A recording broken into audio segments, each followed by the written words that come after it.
the laws. When human beings choose to live in wholeness and in harmony with the purpose of their spirit and soul, this choice opens the doors to a higher perception, and the universal spirit offers the truth of life through divine inspiration. The result is global enlightenment, and civilization develops.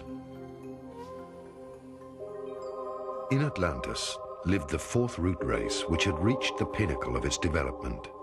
Its divinely inspired scientists had acquired the secrets of universal energy.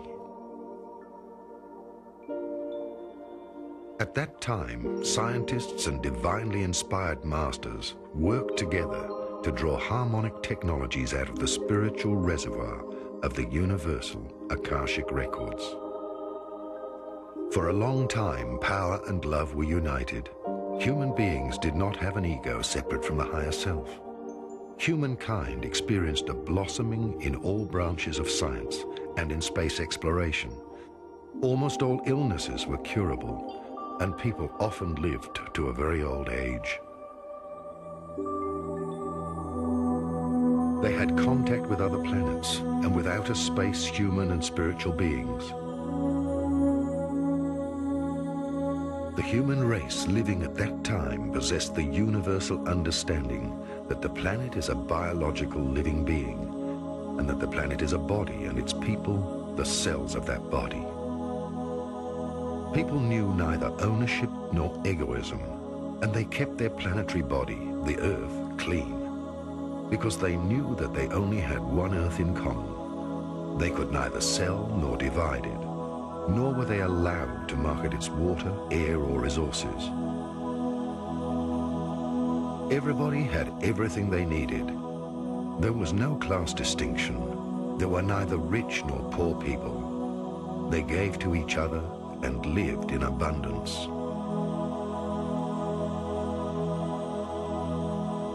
The living cosmic laws of brotherhood replaced the dogmatic religions and laws. People did not know labor. Rather, they contributed joyfully to the community with their personal achievements. Each individual's talents were encouraged. The understanding of both the inner spiritual worlds and the material outer worlds enabled the archetypes, the risen masters of wisdom, to live amongst humans and to teach them the great mysteries and initiation steps of the temple.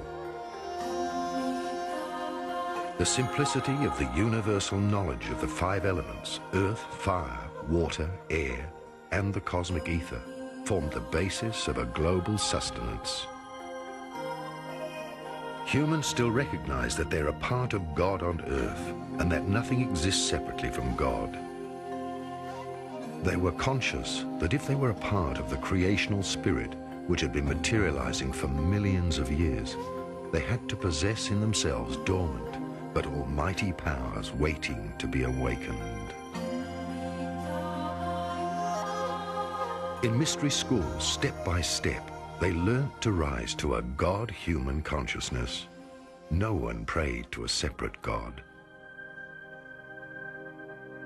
They still remembered that they were fallen and incarnated angels who had to attend the school of life and be reborn until mastering and living through any conceivable experience. Until the time came when they would ascend to higher dimensions of consciousness. The masters of wisdom knew the secret of the expanding and contracting of the cyclic cosmos.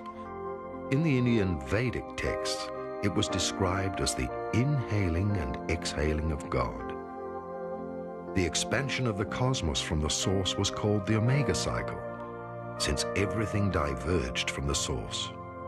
The further the Milky Way and its suns moved away from the source, the weaker their connection to the spiritual source whence everything comes.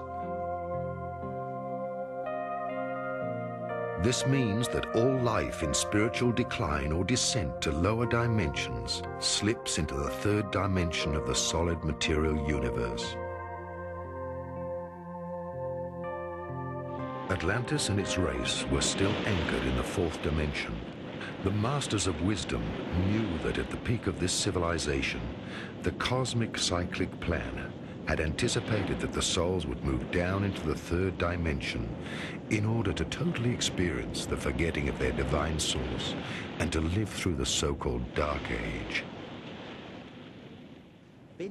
Because if we had precise clues, if there were clues in history books about particular cultures, advanced cultures which were destroyed, then we'd have dates. Then we would know that these things are factual, not mythological. But because we only have mythological clues, we're a bit up in the air. For my part, I'm completely convinced that advanced cultures must have existed. I am convinced because throughout my travels, I filmed and photographed many incredible things on this earth. Amongst them, places like Puma and Tuku. These are enormous plateaus which are prefabricated building sections, revealing a level of technology that could never have come from our developing technology. It must have come from a prior civilization, obviously more advanced than ours. Something like an advanced culture can be proved on the basis of photographic evidence, as well as the mythological material.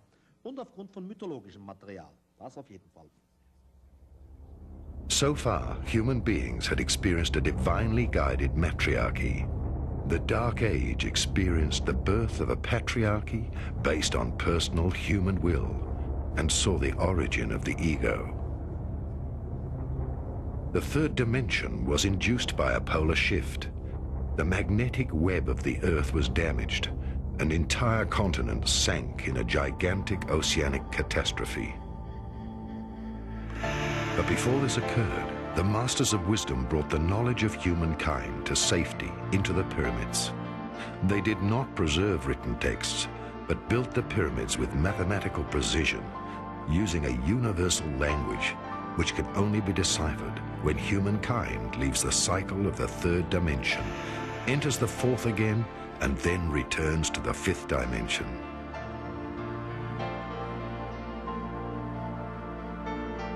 The Masters warned the chosen people of a great catastrophe and sent the pupils and the chosen people to safer lands in order to act as light bearers for humanity on its journey of forgetting. Today we still find artifacts and evidence of this incredible civilization, of its spiritual knowledge, of its ancient people and mythology. The Masters also prophesied that they would return after humanity had lived through the Dark Age. Once love, wisdom, and power are reunited, they will come back to establish a new school of wisdom. During this lowest phase, the extraterrestrials with their higher consciousness could only act as observers and guardians of evolution. Some of them left the planet and went back to Venus and the Pleiades.